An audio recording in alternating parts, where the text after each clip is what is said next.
Hi, my name's Sean Lee-Davies, and welcome to Adventures to the Edge. This week, I'm in the Solomon Islands in the Western Pacific to see what conservationists are doing to help save the critically endangered Hawksbill turtle. Wildlife is under threat like never before. Man-made climate change, habitat loss, and illegal poaching are devastating the world's environments.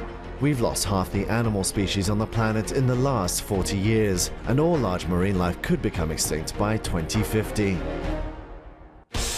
I'm Sean Lee-Davies, a photographer, filmmaker, and conservationist with a passion for adventure. I photograph some of Asia's most glamorous celebrities, and now I'm turning my camera on nature's true beauty. I'm out to showcase the glory of the natural world and raise critical awareness about poaching and exploitation. Join me on Adventures to the Edge.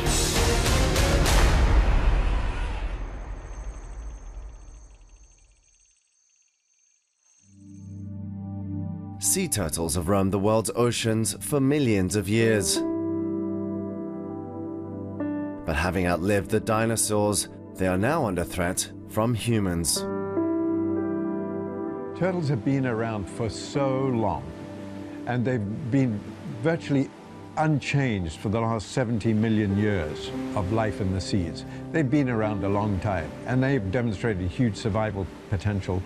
We are now driving their numbers down incredibly because of overharvest, collection of eggs, so it's harvest of eggs and the adult turtles, and also the encroachment of their nesting habitat. There are 7 species of sea turtle. All are vulnerable, and 2 are critically endangered. The hard-shelled reptilians have long been hunted by humans for food, but demand for turtle products in Asia has driven the numbers of sea turtles down to dangerously low levels. Development of coastal areas is also taking its toll as nesting beaches are destroyed, while rising sea levels due to climate change make it harder for turtles to find suitable nesting sites.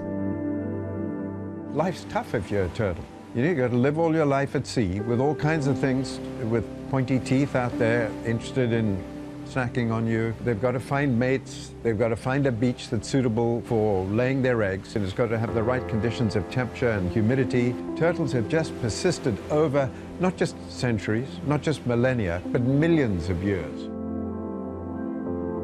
But perhaps the most visible and sadly all too common danger that turtles face is one of ocean pollution, as I witnessed for myself in Sri Lanka. We've come across something that we didn't want to see today, which is a dead turtle floating here. We don't quite know what the species is, but it looks like a common green turtle to me. I could be wrong. But what's really surprising is that all around us, you can see debris, plastic debris, whether it's polystyrene foam, whether it's bits of plastic bags, whether it's bottles, it's everywhere. Not only are turtles easily caught up in fishing nets, they are also drawn to plastic debris, mistaking it for the jellyfish that they usually feed on. Plastic can be fatal for a turtle, as it can ensnare them so they can't swim or block up their digestion system if swallowed, effectively starving them to death. Over 8 million tons of plastic is dumped into the oceans every year. While some plastic may wash up on beaches, the vast majority of the debris is left floating in the oceans. I want to learn more about what's being done to protect sea turtles and help raise awareness through my Love is Wild photography exhibition. So I head for the Solomon Islands, lying in the azure blue waters of the Western Pacific.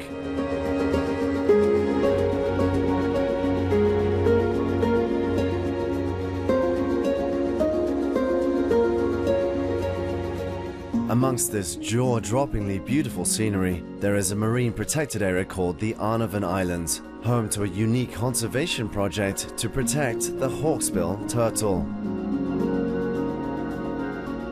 The Arnavan Islands were set up primarily because of their importance for the critically endangered Hawksbill turtle, and they were hunted very heavily from about the 1840s onwards, and by the late 70s it was realised that the numbers were in sort of critical states and that really needed to be some intervention. Richard Hamilton is the Melanesia Program Director of the Nature Conservancy. The charity helped establish the Arnavans as a conservation area over 20 years ago, and it's now the largest hawksbill rookery in the Western Pacific. While the charity was instrumental in setting up the program, it's run and staffed by 3 communities that border the islands. As turtles have been traditionally hunted in the area for their meat, this community engagement is essential for the conservation program to flourish. I joined Richard on a visit to the village chief on the nearby island of Keir.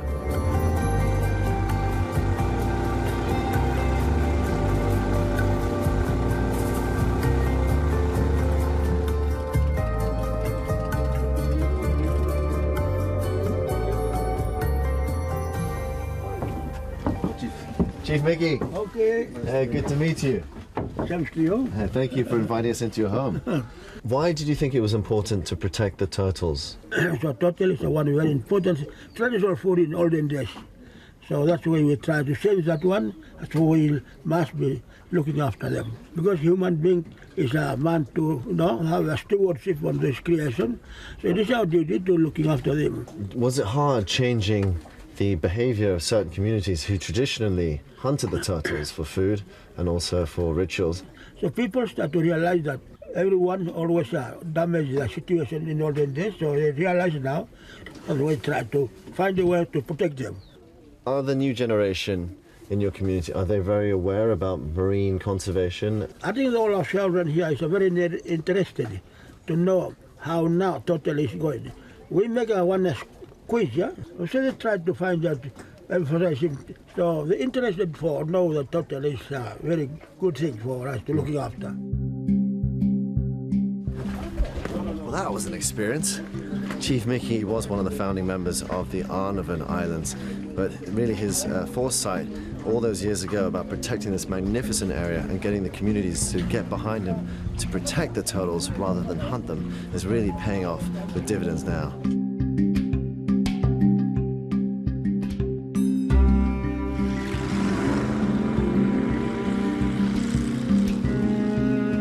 Although turtles roam the oceans over the course of their life, after mating, females will head back to the place of their birth to lay their eggs.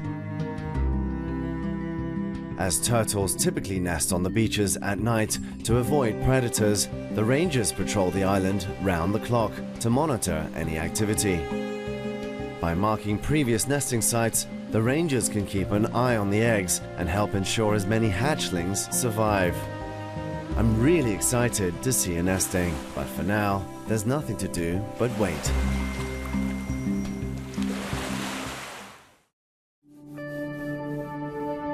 It's 1 a.m. A call comes through on the radio. The rangers have spotted a hawksbill turtle making her way up on the beach. We quickly head for the nesting site.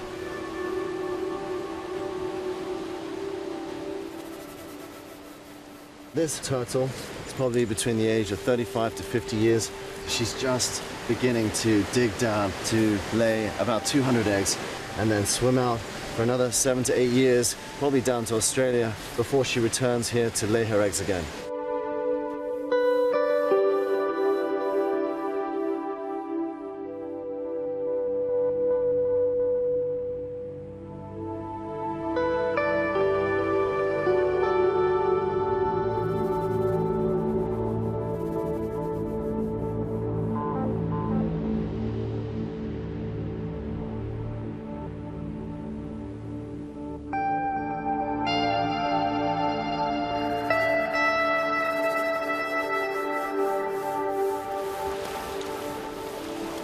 As one long journey comes to a successful end, this turtle is about to set out on another.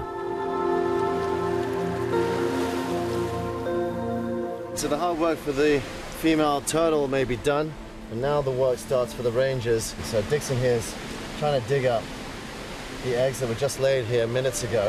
So even though we know where she laid the eggs, it's quite hard to find them. You've got to really hide these eggs to stop the predators from getting at them. Yeah. You found them? Yeah. Ah, there you go. It's like a ping pong ball, isn't it?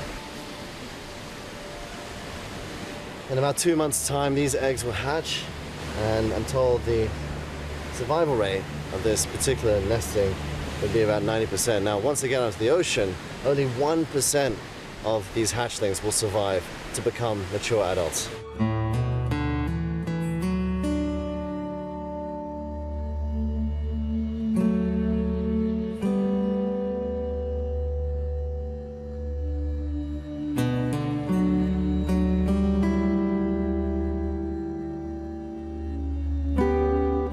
Once all the eggs are safely returned to their nest, the rangers cover the spot with wire mesh to prevent predators eating the eggs before they hatch.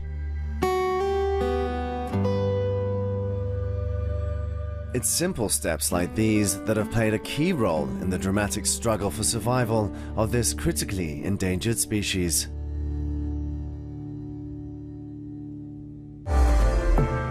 After the break, I join the rangers on a turtle rodeo and hope to witness one of the great sights of the natural world, the hatching of baby turtles.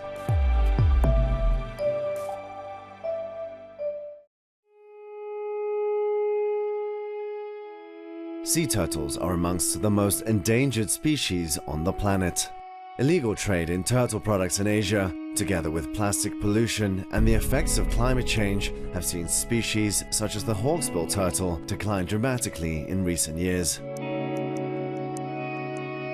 I'm on the Arnavan Islands, a remote marine-protected area in the Western Pacific, to witness the amazing work local conservationists are doing to protect this critically endangered species.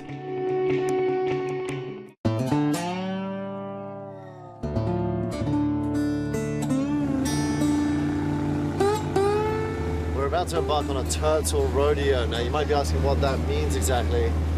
But there's actually a very strong conservation purpose behind it, and that is to catch the turtles, to bring them into camp, and then tag them.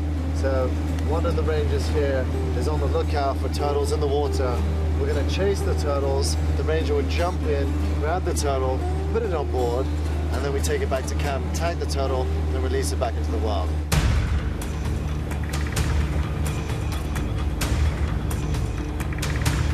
The rangers spot a juvenile green turtle in the lagoon, and the chase is on. They wait for the opportune moment to strike.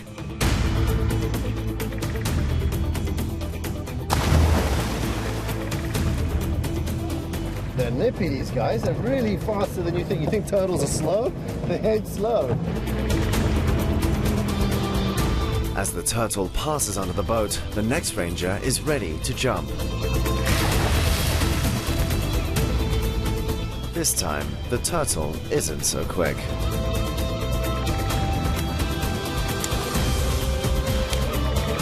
He's placed on his back to stop him from hurting himself. While it may be slightly disorientating, the turtle is unharmed. Another ranger positions himself, ready for the catch.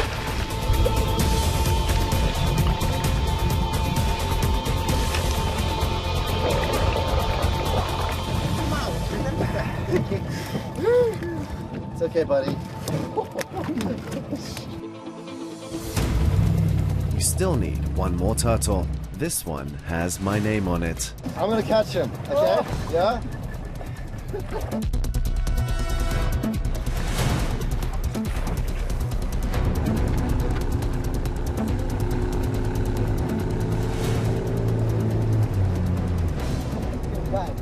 Yeah? Should I go?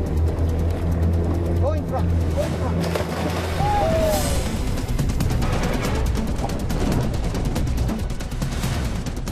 It's a lot harder than it actually looks. But if at first you don't succeed, try again.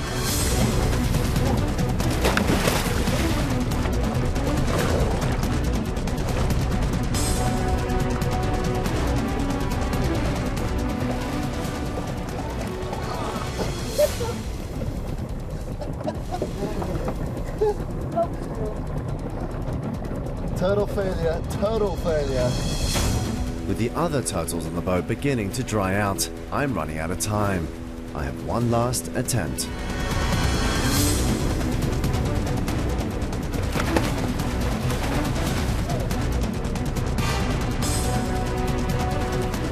Finally, I managed to get my hands on this slippery guy. Hey, little guy, we tired him out. Oh. That's exhausting. I just swam after him and he went up for air. And that's when he slowed down a bit and that's where we got him.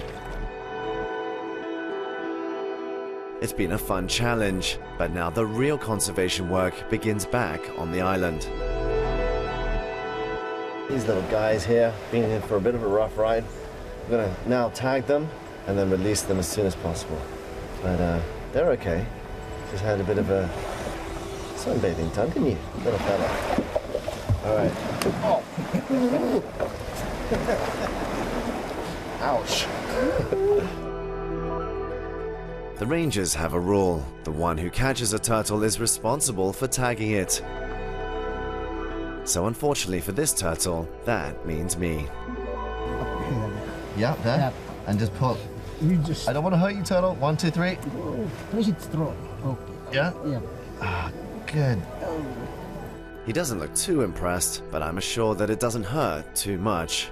These tags are vital for tracking the turtles' migration habits and their recovery rate as a species.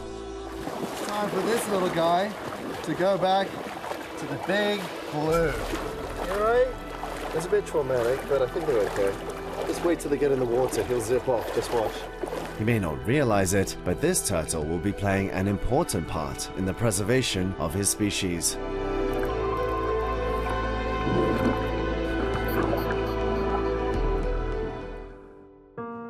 Further down the beach, something is stirring in the sand.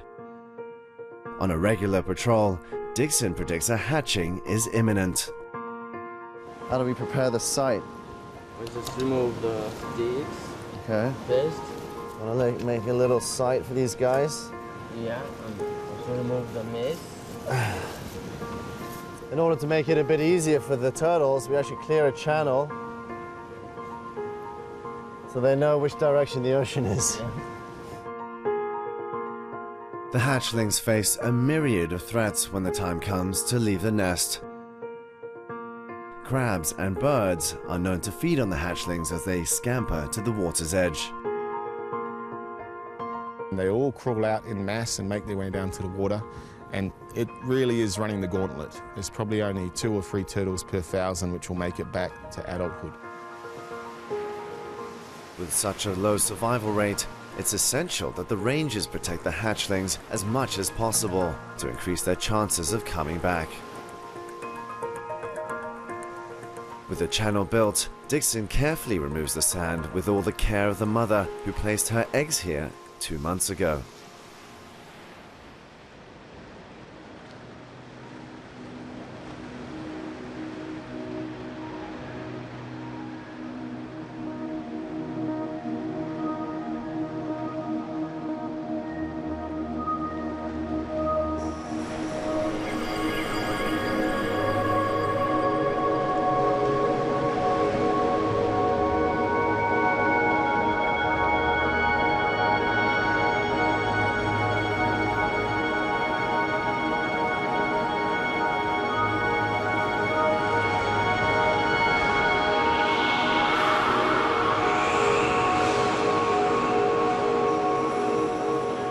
These hatchlings are driven to the water's edge purely by instinct. Just getting to the water is like an obstacle course. And once they reach the shoreline, they face the very real threat of drowning.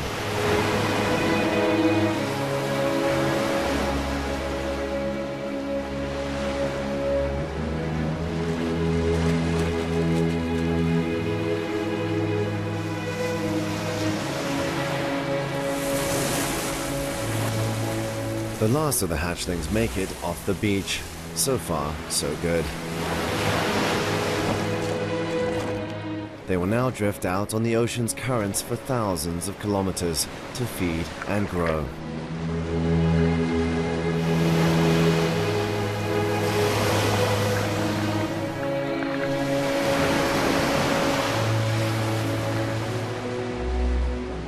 Only a handful of them will survive, and in 35 years' time, those strong enough will make their way back to the pristine beaches of the Arnavons and start the cycle of life once again.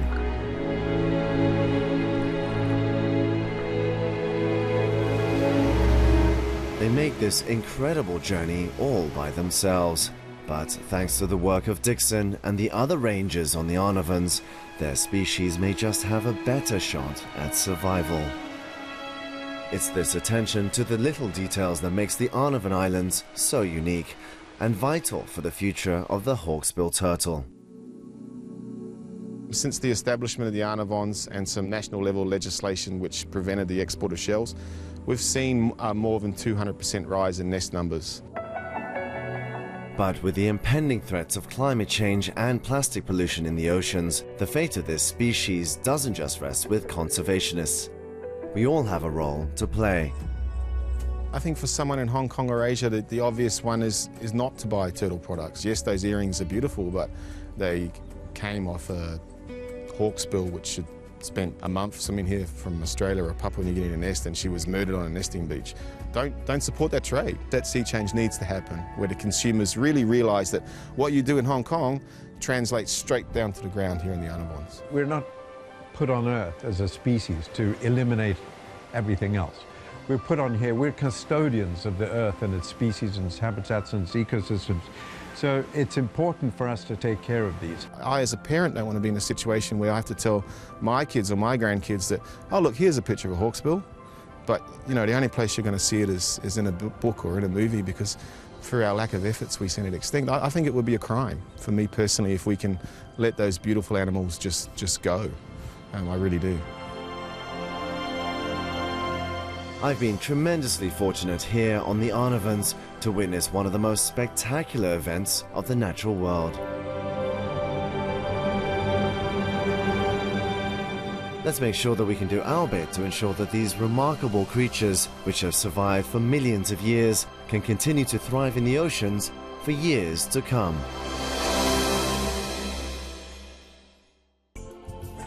Next week on Adventures to the Edge, I head into the open waters of the Pacific Ocean to witness how climate change and deforestation are taking their toll on marine ecosystems.